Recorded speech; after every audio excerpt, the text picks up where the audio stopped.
Welcome to SK learning. IGCSE O levels computer science की इस series के अंदर हम इस वीडियो में देखेंगे कि जो आपको क्वेश्चन आता है पेपर में कि एरर डिटेक्शन और उसकी करेक्शन वो हम किस तरह से कर सकते हैं। ये एक काफ़ी कॉमन क्वेश्चन है जो कि एग्ज़ाम में आता है कि आपको एक एल्गोरिदम या आपको कोई फ्लो चार्ट गिवन होता है और उसके अंदर कुछ मिस्टेक्स होती हैं और आपको ये कहा जाता है कि आप उसमें से एक तो डिटेक्ट करें कि एरर्स कहाँ पर हैं और देन उन एरर्स को करेक्ट करके लिखें। तो ये दो वेरिएंट्स में क्वेश्चन आता है, एक आपको फ्लो चार्ट गिवन होता है और आपको एरर्स डिटेक्ट करने होते हैं, या आपको सूडो कोड गिवन होता है और आपको एरर्स डिटेक्ट करने होते हैं। ज़्यादा इसमें जो प्रोबेबिलिटी आने की वो सूडो कोड के साथ है। फ्लो चार्ट के क्वेश्चन कम देखे गए हैं लेकिन सूडो कोड के क्वेश्चन ऑलमोस्ट हर पेपर में ही आते हैं कि जिसके अंदर आपके पास एक सूडो कोड गिवन होता है जिसमें कुछ मिस्टेक्स होती हैं, नॉर्मली 4 मिस्टेक्स उसमें होती हैं, समटाइम्स 3 भी होती हैं। तो उस वो आपको डिटेक्ट करनी होती हैं लाइन नंबर्स एंड देन फिर आपको उसकी करेक्शन भी करनी होती है। अब इसके अंदर जो एरर्स होते हैं वो काफ़ी टाइप के हो सकते हैं, लाइक वो लॉजिकल एरर्स भी हो सकते हैं, वो सिंटैक्स के एरर भी हो सकते हैं, वो रन टाइम एरर्स भी हो सकते हैं। तो हम अभी इस वीडियो में हम 3 एग्जांपल से उनको स्टडी करेंगे कि किस तरह से हैं, क्या कौन से एरर्स हो सकते हैं, और मैं आपको कुछ टिप्स भी दूंगा कि ये कॉमनली जो एरर्स आते हैं वो इस टाइप के एरर्स ही आते हैं। तो पहले हम इसको डिस्कस कर लेते हैं कि किस टाइप के एरर्स आते हैं। तो ये मैंने एक लिस्ट फॉर्मुलेट की है। ये कोई फिक्स नहीं है कि यही एरर्स होते हैं लेकिन कॉमनली जो देखा गया है कि वो इसी तरह के एरर्स पेपर में आते हैं। जैसे कि कुछ एरर्स ऐसे आते हैं जिसके अंदर कुछ इनिशियल वैल्यूज़ गलत होती हैं, क्योंकि समटाइम्स लूप एग्जीक्यूट करने से पहले कुछ स्टार्ट में प्रोग्राम के स्टार्ट में कुछ इनिशियल वैल्यूज़ दी गई होती हैं, जैसे कि मैक्सिमम वैल्यूज़ ऑफ समथिंग और करंट वैल्यू ऑफ समथिंग। तो नॉर्मली उनके अंदर भी मिस्टेक्स होती हैं। दूसरा, आपके जो लूप की पेयरिंग होती है समटाइम्स वो गलत होती है, क्योंकि हमें पता है कि जो हमारे लूप हैं वो हम 3 तरह के लूप होते हैं। वो हमने जो लूप पढ़े हैं वो हमें पता है, एक होता है आपका फोर नेक्स्ट लूप, एक आपका होता है रिपीट अंटिल लूप, और थर्ड आपका होता है वाइल एंड वाइल लूप। तो ये इनकी पेयरिंग होती है, लेकिन समटाइम्स ऐसे होता है कि इनकी पेयरिंग उन्होंने आपको गलत दी हुई होती है। अब जैसे कि फॉर एग्जांपल अगर उन्होंने स्टार्ट 4 से किया है तो नीचे वो अनटिल लिख सकते हैं जो कि गलत है। अगर स्टार्ट रिपीट से किया है तो नीचे वो नेक्स्ट लिख सकते हैं जो कि गलत है। तो आपने ये भी देखना है कि इनकी जो पेयरिंग है क्या वो ठीक है। तो दूसरी टाइप के एरर्स इस तरह के भी आते हैं जिसमें आपकी पेयरिंग ठीक नहीं होती। उसके बाद जो थर्ड टाइप एरर्स की कॉमनली आती है वो ये आती है कि जिसके अंदर आपके इंक्रीमेंट या डिक्रीमेंट स्टेटमेंट्स गलत होती हैं। फॉर एग्जांपल अगर कहीं पे इंक्रीमेंट होना है, for example count is equal to count plus one, तो समटाइम्स वहाँ पे count is equal to count minus one होता है, या count is equal to count plus two होता है। तो इस तरह से उन्होंने इंक्रीमेंट या डिक्रीमेंट स्टेटमेंट्स को गलत लिखा हुआ होता है। फोर्थ एरर जो कॉमन आते हैं वो आपकी जो लूप की कंडीशन है उसके साइन गलत होते हैं, जैसे कि फॉर एग्जांपल अगर ग्रेटर देन लगना है तो लेस देन लगाया हुआ होता है, या इस तरह की कुछ गलतियां की हुई होती हैं जिसके अंदर से आपको पता चल सकता है कि यहाँ पर एक मिस्टेक है। उसके बाद एक जो कॉमन एरर आता है वो आते हैं कि जहाँ पर आपकी लॉजिकल ऑपरेटर्स लगे हुए होते हैं इफ़ कंडीशन के अंदर या लूप्स के अंदर, तो वहाँ पर आपकी एंड और को उन्होंने इंटरचेंज किया हुआ होता है, कि जहाँ पर एंड आना है वहाँ पे और, जहाँ पे और आना है वहाँ पर एंड लिखा हुआ होता है। तो ये आपके कुछ कॉमन एरर हैं जो कि पेपर में आते हैं, जो कि आपके पास सूडो कोड गिवन होता है उसके अंदर। लेकिन इसका हरगिज़ ये मतलब नहीं है कि आपको यही एरर्स में से कुछ पूछा जाएगा, एरर किसी भी तरह से आ सकता है। लेकिन ये वो लिस्ट मैंने आपको बताई है जो कि कॉमन एरर्स आते हैं। तो अगर आपको कोई एरर ना मिल रहा हो तो आप इन पांचों एरर में से देख सकते हैं कि इनमें से कोई एरर तो आपके कोड में नहीं है। तो हम अभी एग्जांपल्स को स्टार्ट करते हैं। अब दो एग्जांपल्स हम करेंगे जिसमें हम सूडो कोड को कवर करेंगे और एक एग्जांपल में हम फ्लो चार्ट को कवर करेंगे, ताकि आपको हर तरह का आइडिया हो जाए कि किस तरह से क्वेश्चंस को सॉल्व करना है। और फिर हम इन से भी मैच करेंगे कि कौन कौन से एरर्स हैं जो कि हमारे इन जो कॉमन एरर्स की हमने एक लिस्ट ड्रॉ की है उसमें मैच करते हैं। तो फर्स्ट हमारे पास एक कोड है जो कि एक प्रीवियस एग्जाम से मैंने उठाया है। अ, आपके पास एक सूडो कोड गिवन है और आपके पास उसने कहा है कि identify the line numbers of 4 errors in pseudo code and suggest a correction for each error, यानी कि आपने 4 एरर्स आइडेंटिफाई करने हैं एंड देन आपने उनको करेक्ट करके भी लिखना है।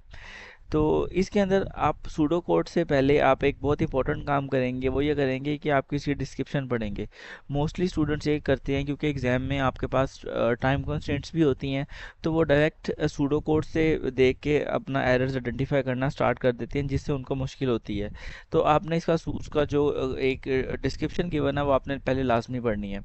तो डिस्क्रिप्शन के according an algorithm has been written in pseudo code to check if a temperature is in given range, कि एक सूडो कोड गिवन है जो कि ये चेक करता है कि जो आपका टेम्परेचर है वो एक गिवन रेंज के अंदर होना चाहिए। The temperature values used in the algorithm are correct, और जो इस एल्गोरिदम के अंदर जो टेम्परेचर की वैल्यूज यूज़ की गई हैं वो करेक्ट ही हैं, यानी कि उन पे हम कोई एरर्स नहीं देखेंगे, क्योंकि जो वैल्यूज़ दी गई हैं वो एग्जामिनर ने आपको ये बताया कि वो ठीक वैल्यूज़ हैं, तो आपने उन पर कोई एरर डिटेक्ट नहीं करना। तो सबसे पहले हम देखते हैं कि रिपीट का लूप है, तो हम अभी इसको आगे जाने देते हैं, क्योंकि अभी हमें ये नहीं पता कि आगे क्या है, तो रिपीट इटसेल्फ कुछ एग्जीक्यूट नहीं करता, तो हम इसको जाने देते हैं। अब हमें एक आइडिया हो गया कि कोड करेगा क्या। तो कोड ये करेगा कि आपकी ना चेक करेगा कि एक टेम्परेचर की वैल्यू जो है वो गिवन रेंज के अंदर है। तो हम सबसे पहले आउटपुट की लाइन पे आए, इसमें आपने लाइन बाय लाइन चेक करना है। तो आउटपुट के बाद डबल कोट्स के अंदर जो भी स्टेटमेंट लिखी होती है, कभी भी आप उसमें एरर फाइंड नहीं करेंगे, क्योंकि जो डबल कोट्स के अंदर एक स्टेटमेंट लिखी हुई होती है वो चाहे वो कुछ भी लिखी हुई हो, चाहे वो रेलेवेंट है या इरेलेवेंट है, उसमें एरर नहीं होता, क्योंकि वो एग्जैक्ट मैसेज होता है। तो यहाँ पर आपका आउटपुट हो जाएगी एक लाइन जिसमें लिखा होगा प्लीज़ एंटर टेम्परेचर, जो कि ठीक है। उसके बाद हमने इनपुट लिया एक वेरिएबल के अंदर जो है टेम्प, टेम्प के वेरिएबल के अंदर हमने इनपुट ली।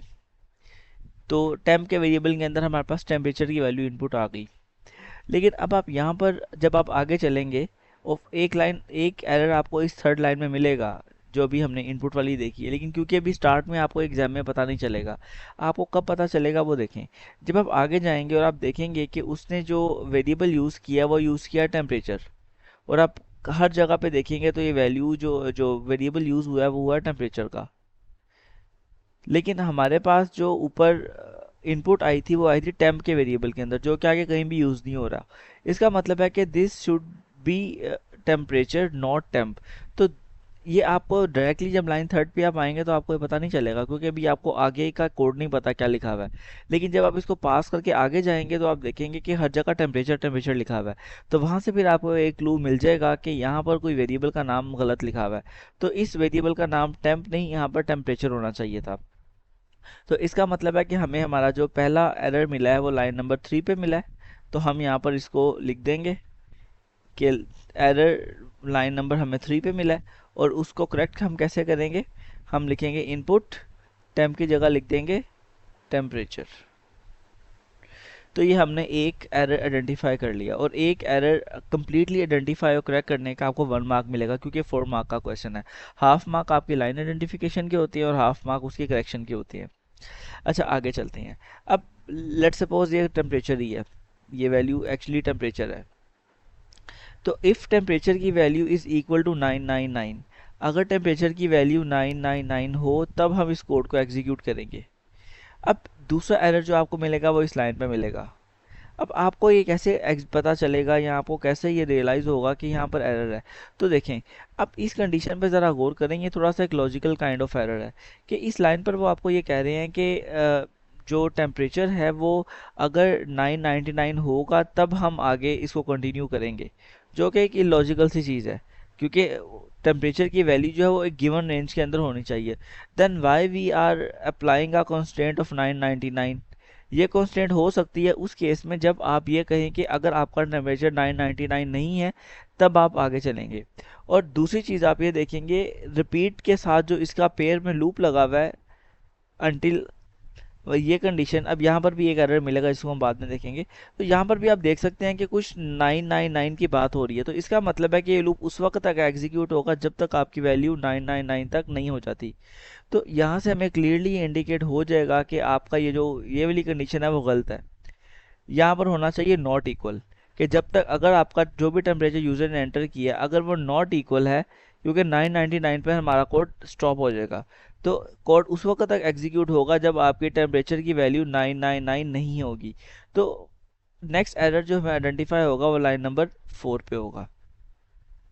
तो आप यहाँ पर लिख देंगे लाइन नंबर 4 पे आपको एक और एरर आइडेंटिफाई हुआ है, और उसमें आप लिख देंगे if temperature is not equal to 999।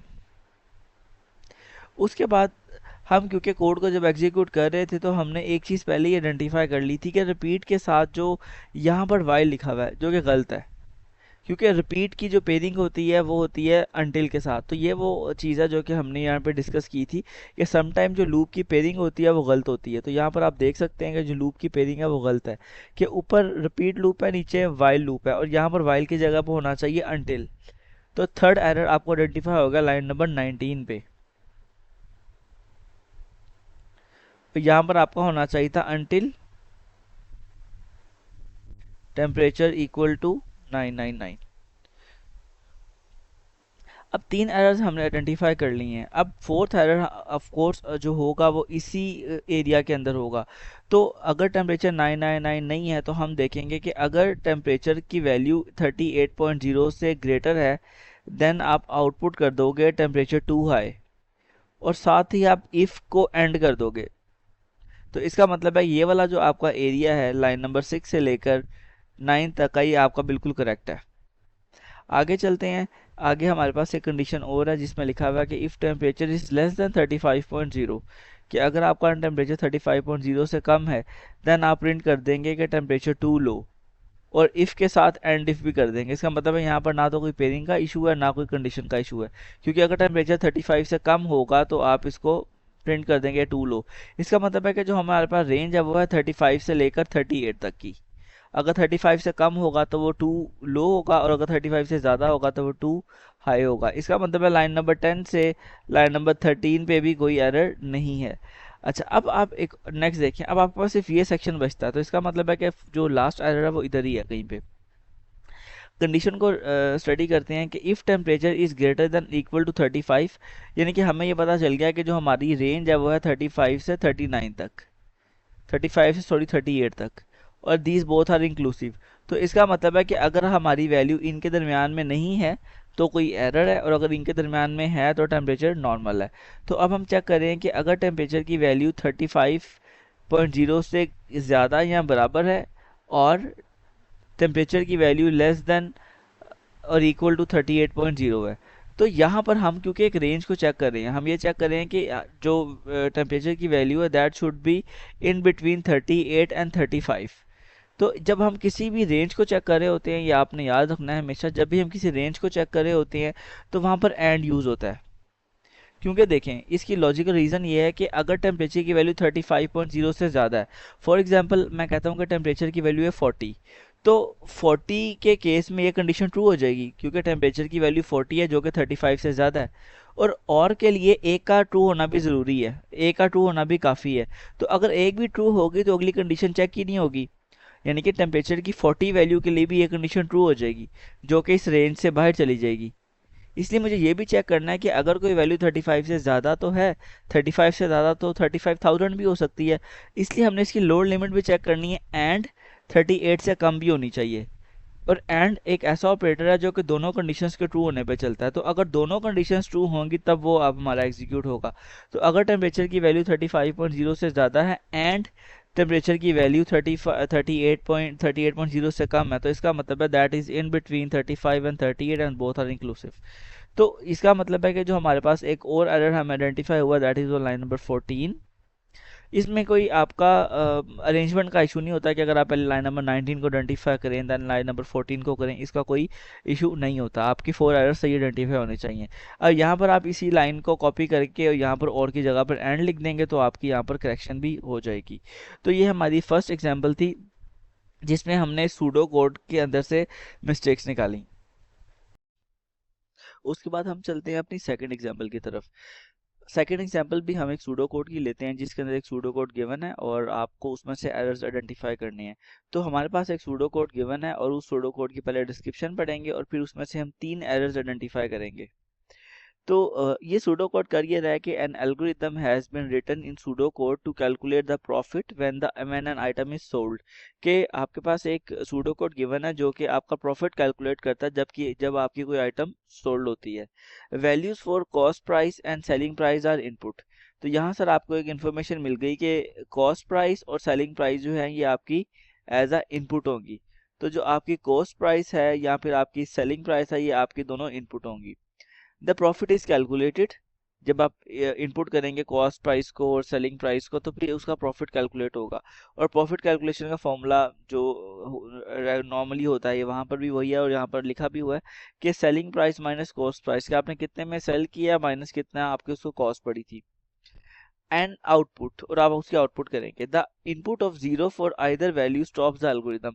ये एक इंपॉर्टेंट इन्फॉर्मेशन है जो भी किसी एल्गोरिदम में गिवन होती है, जिसमें आपको ये बताया हुआ होता है कि ये एल्गोरिदम आपका स्टॉप कब होगा। तो ये एल्गोरिदम आपका उस वक्त स्टॉप होगा जब आइदर वैल्यू जीरो होगी, यानी कि आपकी कोई भी एक वैल्यू जीरो होगी, कॉस्ट या सेलिंग दोनों में से अगर कोई भी जीरो होगी तब आप स्टॉप करेंगे, और अगर दोनों जीरो नहीं है तब आप इसको एग्जीक्यूट करते रहेंगे। अब हम इसको जो हमने अपने कुछ एरियाज आइडेंटिफाई किए थे कॉमन एरर्स वाले, हम उसके अकॉर्डिंग इसको चेक करते हैं कि इसमें कोई प्रॉब्लम तो नहीं है। तो फर्स्ट इसको लाइन बाय लाइन पढ़ते हैं। तो सबसे पहले आपका रिपीट लूप है। रिपीट लूप क्योंकि इटसेल्फ खुद कुछ नहीं करेगा अभी, तो हम आगे चलते हैं। आउटपुट हो रहा है और आउटपुट में मैसेज लिखा आ गया एंटर कॉस्ट प्राइस। तो आपके पास ये लिखा हुआ आ जाएगा कॉस्ट प्राइस, यानी कि इसमें कोई प्रॉब्लम नहीं है। उसके बाद हमने इनपुट लिया कॉस्ट के वेरिएबल के अंदर, जो कि बिल्कुल ठीक है। कॉस्ट के वेरिएबल के अंदर हम कॉस्ट की प्राइस इनपुट ले रहे हैं। उसके बाद हमने आउटपुट किया एक और मैसेज एंटर सेलिंग प्राइस, जो कि बिल्कुल ठीक है। उसके बाद हमने, अब देखें, हमने कॉस्ट प्राइस को इनपुट कर लिया था, यानी कि हमने कॉस्ट प्राइस का मैसेज प्रिंट करवाया और उसको इनपुट कर लिया। सिमिलरली हमने सेलिंग प्राइस का मैसेज आउटपुट करवाया and then we have to take input. तो यहाँ पर हम इजीली आइडेंटिफाई कर सकते हैं कि यहाँ पर लिखा हुआ है आउटपुट सेल, और यहाँ पर हमने इनपुट लेनी थी आउटपुट नहीं लेनी थी। तो इसका मतलब है कि यहाँ पर हमारा इनपुट होना चाहिए। सो ये तो बहुत इजी एक एरर डिटेक्शन थी जिसमें हमने देखा कि यहाँ पर इनपुट होना चाहिए। तो फर्स्ट एरर जो हमें मिला वो लाइन नंबर 5 पे हमें मिला। तो लाइन नंबर 5 पे हमें अपना लाइन नंबर 5 पे हम यहाँ पे लिख देते हैं कि हमें अपना पहला एरर मिल गया, और उस एरर की जो करेक्शन है वो है इनपुट इंस्टेड ऑफ आउटपुट। तो इसका मतलब है कि इनपुट भी हमारे पास आ गई और सेल प्राइस भी आ गई, कॉस्ट प्राइस भी आ गई। अब हम ये लाइन चलाएंगे, ये वाली। अब इस लाइन के अकॉर्डिंग अगर आपकी कॉस्ट प्राइस जीरो नहीं है और आपकी सेल प्राइस भी जीरो नहीं है, देन आप आगे कोड एग्जीक्यूट करेंगे। लेकिन हमने अभी ये स्टडी किया था कि अगर इनमें से दोनों की वैल्यू जीरो नहीं है तब हम करेंगे, क्योंकि हमें यहाँ पे मैसेज गिवन है कि the input of zero for either value stops the algorithm, कि अगर इनमें से एक की वैल्यू भी जीरो होगी तो हमारा कोड रुक जाएगा। तो इसलिए यहाँ पर जो कंडीशन कहती है कि कॉस्ट प्राइस भी जीरो ना हो या सेल प्राइस जीरो ना हो, तब हम आगे कोड को एग्जीक्यूट करेंगे। लेकिन कोड एग्जीक्यूट उस वक्त एक्चुअली होगा जब दोनों वैल्यू जीरो नहीं होंगी। तो इसका मतलब है यहाँ पर और की जगह पर आएगा एंड। तो कि अगर कॉस्ट प्राइस भी जीरो ना हो एंड सेल प्राइस भी जीरो ना हो, कि अगर दोनों प्राइसेस जीरो नहीं है तब हम आगे कैलकुलेशन करेंगे।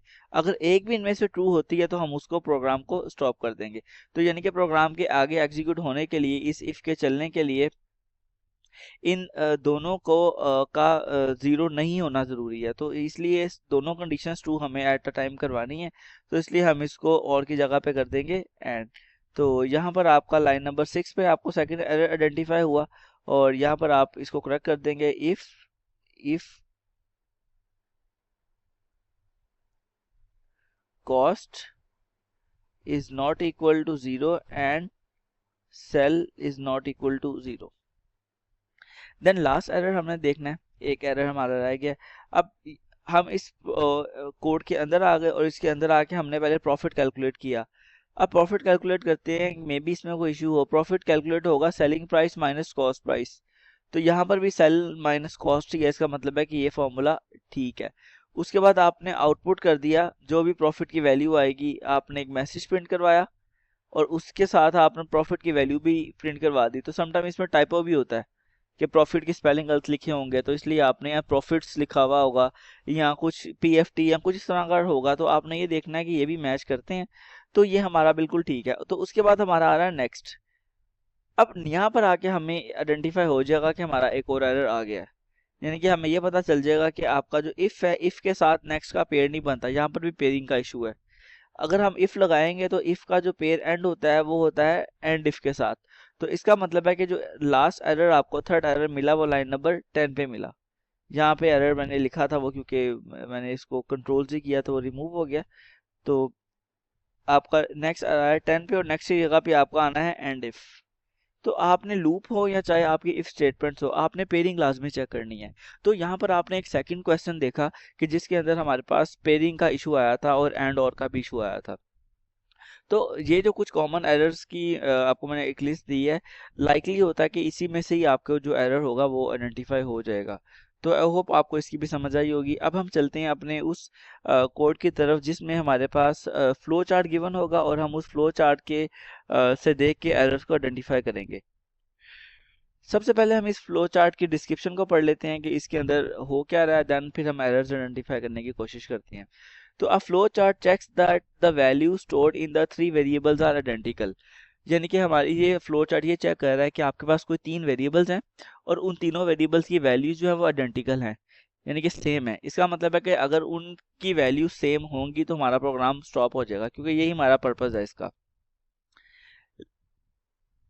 लेकिन अगर डिफरेंट होंगी वैल्यूज, अगर वो वैल्यूज डिफरेंट होंगी तो फिर हम हाईएस्ट वैल्यू को स्टोर करेंगे तीनों वेरिएबल्स के अंदर। यानी कि अगर आपकी वैल्यू आइडेंटिकल है तीनों वेरिएबल्स की, लेट्स सपोज हम कहते हैं कि तीनों वेरिएबल्स हैं ए बी एंड सी, जो कि एक्चुअली हैं बी। अगर उन तीनों वेरिएबल्स की वैल्यूज आइडेंटिकल होंगी, सेम होंगी, तब हमारा प्रोग्राम स्टॉप कर जाएगा। और अगर उनकी वैल्यूज डिफरेंट होंगी तो उनमें से जो भी हाईएस्ट वैल्यू होगी तीनों में से, उन हाईएस्ट वैल्यू को हम तीनों वेरिएबल्स में स्टोर कर देंगे। एक में तो वो खुद होगी और बाकी दोनों वेरिएबल्स में भी हम उन उस हाईएस्ट वैल्यू को ही स्टोर कर देंगे। अब क्योंकि हमारे पास इसमें चार एरर्स हमने आइडेंटिफाई करने हैं और इसको हम स्टार्ट करते हैं। क्योंकि ये फ्लो चार्ट है तो इसका फ्लो ज़रा इजी है समझना। हमने स्टार्ट किया कोड को, तो सबसे पहले हमारे पास कंडीशन ये कहती है कि डायमंड सिंबल लगा हुआ है। अच्छा, आपने सिंबल भी लाजमी चेक करने हैं। जब भी फ्लो चार्ट आएगा आपने सिंबल भी लाजमी चेक करने हैं। समटाइम सिंबल्स गलत होते हैं और बाकी जो कॉमन मिस्टेक्स वही जो हमने पहले डिस्कस किए हैं वो भी हो सकती हैं। तो ये डायमंड सिंबल है और इसके अंदर एक कंडीशन लगी हुई है, जो कि ठीक है क्योंकि डायमंड सिंबल में कंडीशन यूज होती है। कंडीशन के according if is A equal to B and B equal to C, यानी कि अगर ए बी के बराबर है और बी सी के बराबर है, तो अगर ए बी के इक्वल है और बी सी के इक्वल है तो इसका मतलब है कि तीनों सेम है, तीनों आइडेंटिकल हैं। तो अगर तीनों आइडेंटिकल हैं तो according to the question statement हमारा प्रोग्राम स्टॉप कर देगा। तो अगर इस पूरी जो कंडीशन है इसकी वैल्यू होती है ट्रू, तो हम ट्रू के केस में प्रोग्राम को स्टॉप कर देंगे। लेकिन यहाँ पर हम देख सकते हैं कि यहाँ पर उन्होंने जो इसको मेंशन किया वो किया नो, यानी कि इनके अकॉर्डिंग क्वेश्चन के अकॉर्डिंग अगर तो सेम वैल्यूज हैं, अगर सेम वैल्यूज नहीं हैं तब हमने प्रोग्राम स्टॉप करना, जो कि गलत है। क्योंकि इस प्रोग्राम का मेन पर्पस ये है कि तीनों वैल्यूज आइडेंटिकल होनी चाहिए। तो if these C values are identical so it means this is true. If this is true यानी कि यस, तो फिर आप प्रोग्राम को स्टॉप कर देंगे। तो फर्स्ट एरर हमारे पास ये है कि यहाँ पर आपके पास नो की जगह पर यस होना चाहिए। अब यहाँ पर क्योंकि ये सूडो कोड नहीं है जिसकी हम करेक्शन कर सके, तो इसलिए आपने यहाँ पर एरर 1 बताना है और देन उसकी करेक्शन भी डिस्क्रिप्शन में बतानी है। यहाँ पर कोई लाइन नंबर्स नहीं है, ठीक है। तो आपने यहाँ पर सैम्पल में आपको बता देता हूँ कि आपने यहाँ पर लिखना है एरर 1 के एरर आपको क्या मिला है। एरर आपको ये मिला है कि no return instead of yes on flow. On first आप ये लिख सकते हैं, on first diamond, on first condition flow या फोर्थ डायमंड सिंबल लिख सकते हैं। और उसके बाद आप करेक्शन क्या करेंगे, करेक्शन आप ये करेंगे कि नो की जगह पर यस कर देंगे। तो आप रिप्लेस कर देंगे, रिप्लेस नो विथ यस। तो हमारे पास ये एक आइडेंटिफिकेशन हो गई। तो यहाँ पर आप कर देंगे यस और सॉरी यहाँ पर आप कर देंगे यस और यहाँ पर आप कर देंगे नो। अब लेट सपोज के यहाँ पर नो है और इसका मतलब है कि अगर तीनों वैल्यूज आइडेंटिकल नहीं है तो अब हम चेक करेंगे ग्रेटर कौन सी है, क्योंकि जो ग्रेटर होगी उसको हम सब वेरिएबल्स में रखेंगे। तो सबसे पहले हम चेक करते हैं ए के लिए, क्योंकि हमें नहीं पता कि ए बी सी में से कौन से ग्रेटर है। तो सबसे पहले हम चेक करेंगे ए के लिए कि अगर ए ग्रेटर देन और इक्वल टू है बी से और ए ग्रेटर देन और इक्वल टू है सी से, यानी कि ए के ग्रेटर होने के लिए अगर ए ग्रेटेस्ट है फ्रॉम ए बी सी, अगर ए ग्रेटेस्ट है तो ए के ग्रेटेस्ट होने के लिए ये लाजमी है कि वो ए जो है वो बी से भी बड़ा हो एंड वो सी से भी बड़ा हो। तो इसलिए यहाँ पर और की जगह पर एंड आएगा। और का मतलब है कि अगर वो ए बी से बड़ा है तो काफ़ी है, नहीं है काफ़ी नहीं है। ए बी से भी ग्रेटर होना चाहिए एंड ए सी से भी ग्रेटर होना चाहिए। तो इसलिए यहाँ पर जो हमारा सेकंड एरर आइडेंटिफाई हुआ वो था और की जगह पर आपका एंड आ जाएगा। तो इसको आप अपनी यहाँ पर डिस्क्रिप्शन में लिख देंगे कि आप सबसे पहले एरर लिखेंगे फिर उसको आइडेंटिफाई करेंगे। आप ये लिखेंगे कि और is incorrect in second condition या diamond symbol whatever you want to write.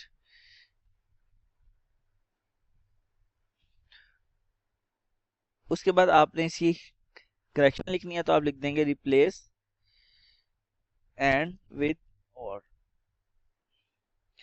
उसके बाद हम आते हैं, लेट सपोज अभी ठीक है अगर यहाँ पे एंड होता है तो अगर ए बी से ग्रेटर है एंड बी सी से भी ग्रेटर है, देन इस केस के अंदर हम ए की वैल्यू क्योंकि ग्रेटेस्ट प्रूव हो गई है हम उस वैल्यू को बी में भी रखेंगे और सी में भी रखेंगे। देन हम क्या करेंगे, ए की वैल्यू को बी में भी रखेंगे और ए की वैल्यू को सी में भी रखेंगे जो कि बिल्कुल ठीक है, और साथ प्रोग्राम स्टॉप कर देंगे वो भी ठीक है। अच्छा अगर ए बी से ग्रेटर नहीं है एंड ए सी से ग्रेटर भी नहीं है तो इसका मतलब है A is not greatest. Now maybe B is greatest और सी इज ग्रेटेस्ट। तो अब इस केस के अंदर हम बी को चेक करेंगे कि अगर बी की वैल्यू ए से भी बड़ी है एंड बी की वैल्यू सी से भी बड़ी है तो इसका मतलब है कि बी की वैल्यू ग्रेटेस्ट है। तो ये वाली कंडीशन तो हमारे पास ठीक है। तो अगर बी की वैल्यू ग्रेटेस्ट है देन हमें बी की वैल्यू को ए में भी स्टोर करना है और सी में भी स्टोर करना है। तो हम b की वैल्यू को a में भी स्टोर करेंगे और b की वैल्यू को c में भी स्टोर करेंगे। तो अब आप यहाँ देख सकते हैं कि यहाँ पर एरो का इशू है, क्योंकि इस एरो का जो मतलब है जो लिखा हुआ है इसका मतलब है कि a की वैल्यू को b में स्टोर करना है, लेकिन ऐसा नहीं है क्योंकि b इज द ग्रेटेस्ट तो b की वैल्यू को a में स्टोर होना है जैसे बाकी एरोज है, और b की वैल्यूज को c में भी स्टोर होना है। तो इसका मतलब है जो थर्ड एरर आया वो आपके पास यहाँ पर आया है जहाँ पर आपने एरो लिखना है। तो आप लिखेंगे कि wrong arrow direction in A B. और आप इसको करेक्ट ऐसे करेंगे कि चेंज द एरो डायरेक्शन, या आप अपनी वर्डिंग में कुछ भी लिख सकते हैं, कोई हार्ड एंड फास्ट नहीं है क्योंकि आपने डिस्क्रिप्शन लिखनी है। तो अच्छा अगर हम अभी हम आगे चलते हैं, अगर लेट से बी भी ग्रेटेस्ट नहीं है तो इट इज अंडरस्टूड के ए के सी इज ग्रेटेस्ट है। लाइक अगर ए ग्रेटेस्ट नहीं था तो हमने चेक किया बी ग्रेटेस्ट है, अगर बी ग्रेटेस्ट नहीं है तो इसका मतलब है अगर ए भी ग्रेटेस्ट नहीं है बी भी ग्रेटेस्ट नहीं है तो सी ही ग्रेटेस्ट है। तो अगर सी ग्रेटेस्ट है तो इसका मतलब है अब सी की वैल्यूज को बाकी दोनों में रखना है, यानी कि सी की वैल्यू को ए में भी रखना है और सी की वैल्यू को बी में भी रखना है।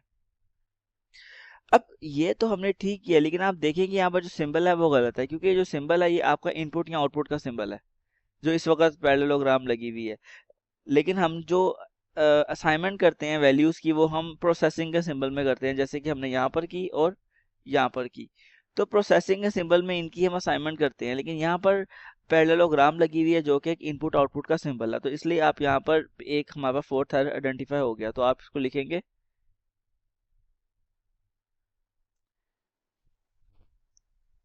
Wrong symbol of parallelogram in last assignment. और उसके बाद आप इसकी करेक्शन कर देंगे कि रिप्लेस पैरेललोग्राम विद रेक्टेंगल। तो इस तरह से आपके 4 एरर्स आइडेंटिफाई हो गए। तो इस तरह से हमने इस वीडियो में ये देखा कि हम सूडो कोड से और फ्लो चार्ट से एरर्स कैसे आइडेंटिफाई कर सकते हैं। अगर आपकी कोई कन्फ्यूजन वगैरह हो तो आप फिर कमेंट में मैसेज करके पूछ सकते हैं। Thank you.